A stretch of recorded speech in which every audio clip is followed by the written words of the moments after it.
Hi friends, నేను ఈరోజు అరటికాయ కర్రీ చేస్తున్నాను. ఈ అరటికాయని నేను పండించాను మా గార్డెన్లో. చాలా లేతగా ఉన్నాయి.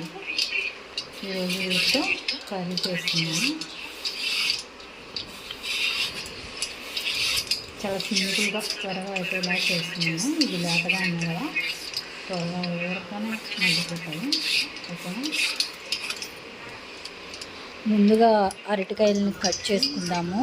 ఆ తర్వాత వాటర్లో సాల్ట్ వేసి నానబెడదాము. ఈలోపు ఆయిల్ని వేడెక్కిన తర్వాత ఆయిల్లో ఈ అరటికాయలు వేసేద్దాము, ముక్కలు వేసేద్దాము. ఇవి వేసి బాగా కొంచెం వేగే వరకు తిప్పుతూ ఉంటే ఇట్లా వేగుతుంది.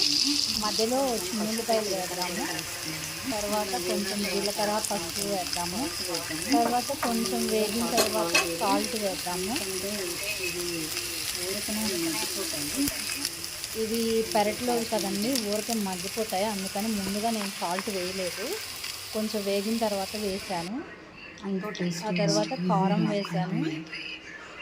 ఎంతో టేస్ట్గా ఉండే అరటికాయ ఫ్రై రెడీ అయింది. Please like, share, subscribe. Thank you.